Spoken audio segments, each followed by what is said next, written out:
probably heard that the economy is this impossibly complex machine, right? But what if it's actually more like a car? Something you can understand, check the vitals on, and even get a sense of where it's headed. Well, today, we're handing you the keys with a user's guide to the economy. I mean, really think about that for a second. Your car has a dashboard, and it tells you everything you need to know, doesn't it? Your speed, how the engine's doing, how much fuel you've got left. We're going to use that exact same idea to build a simple, easy-to-read dashboard for understanding any country's economy. Okay, so let's dive right in. First things first, what kind of car are we even driving here?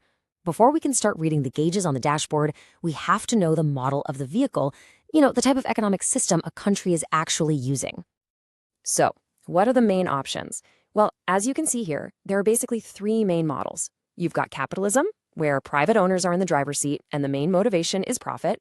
The USA is a classic example. Then, on the other end, you have socialism, where the government controls pretty much everything with the goal of social welfare. But honestly, for most of the world, like India, the reality is a mixed economy. It's a hybrid that tries, keyword tries, to get the best of both worlds. So now we know what kind of vehicle we're in. The next big question is, how fast are we going? For that, we need to look at the economy's speedometer, a little thing called gross domestic product, or, as you've probably heard it, GDP. This is maybe the single most important gauge on our entire dashboard. To put it simply, GDP is just the grand total of everything a country produces and sells in a given year. That's it. So a bigger GDP means a bigger economy. And a growing GDP, that means the economy is accelerating. It's really the one number that gives us the quickest snapshot of a country's economic health. And check this out. This looks like a complicated formula, but it's actually super simple. GDP is really just adding up four things. You've got C for consumption, that's all the stuff you and I buy every day. G is for government spending on things like roads and schools. I is for investment by businesses. And that last bit is just our total exports minus our total imports. You add those four things up and boom, that's the entire economy in one tidy little equation. But hang on, there's a really crucial detail here. Imagine if your car's speedometer was a little faulty, and it always showed you going faster than you really were. Well, that's kind of what inflation does to GDP. Nominal GDP is the raw number you see, but real GDP is the one that actually matters, because it's been adjusted to take out the effect of rising prices. And this diagram just shows that difference perfectly. You see, since prices almost always go up, that nominal GDP number can look misleadingly high. It's inflated. That's exactly why economists always focus on real GDP. It strips away the noise from rising prices to give you the true picture of whether the economy is actually growing or if things are just getting more expensive. And here's why this really, really matters to you personally. It's something called the money illusion. So you get a 5% raise at work. Feels great, right? But what if inflation, the rate at which prices are going up, is at 7%? Well, your actual purchasing power has just gone down. You got a raise, but believe it or not, you're now 2% poorer. That is the power of inflation in our day-to-day lives. All right, so we've checked our speed. We know the difference between our real speed and what the gauge might be telling us. Now, let's pop the hood and take a look at the engine. What are the actual moving parts that power this whole thing? Well, the answer is the different economic sectors. So let's break down how this engine is built. It all starts with the primary sector. This is about pulling raw materials right out of the earth. Think farming, mining, that kind of stuff. Then the secondary sector takes those raw materials and manufactures them into finished goods. The tertiary sector is what we mostly interact with. It's all about services, from the person who makes your coffee to your doctor. And then you get to the really advanced stuff. The quaternary sector is the knowledge economy. Think R&D, software development, and right at the very top, you have the quinary sector.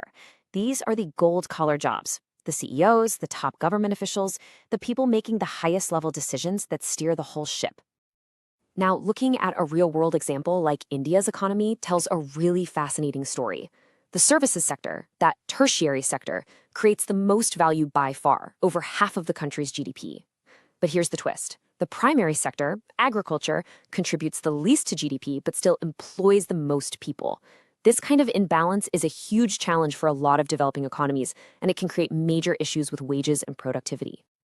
Okay, so we've got our vehicle, we know how to check its speed, and we've just looked under the hood at the engine. But that brings up a pretty important question. Who's actually driving this thing? And what are the controls they can use to speed up, slow down, or steer the economy? It really boils down to two main levers of control. On one side, you have fiscal policy. This is managed by the government. You can think of this as the gas pedal and the brakes. They control it using taxes and their own spending. And on the other side, you have monetary policy. This is handled by the country's central bank, and they control things like interest rates and the overall supply of money. So how exactly does the government steer? Well, if they want to speed the economy up, they can hit the gas by cutting our taxes. That leaves more money in our pockets, which we then go out and spend. Or they can increase their own spending on big projects. And if they need to slow things down, well, they just do the opposite, raise taxes or cut spending. Now, the central bank has its own playbook, and it's just as important. When the economy is getting too hot and inflation is a problem, they'll do things like raise interest rates. That makes it more expensive for people and businesses to borrow money, which cools things down. On the flip side, if the economy is in a slump, they'll cut interest rates to encourage borrowing and spending, trying to get things moving again. Okay, so we've talked about the car, the dashboard, the engine, and the controls. But what about us? Where do we fit in? Well, we're the passengers. And at the end of the day, how does all this high-level economic stuff actually affect our daily journey? It all comes down to something as basic as this. This simple graph for, say, tomatoes pretty much explains the price of everything you buy. That line sloping down is the demand curve. All it says is that when the price is high, people want to buy less, and when the price is low, they want to buy more. The price you actually pay at the store is just the point where the supply of tomatoes meets our demand for them. That's the market in action, right there. And finally, how do we connect the health of the entire economy back to our own wallets?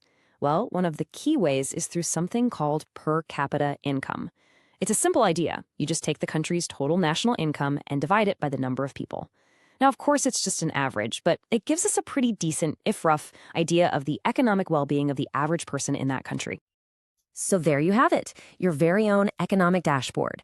You know the model of the car we're in, you know how to read the speedometer, you know what's going on under the hood, and you know who has their hands on the controls. The only question left is, now that you can read the gauges for yourself, where do you think we're going next?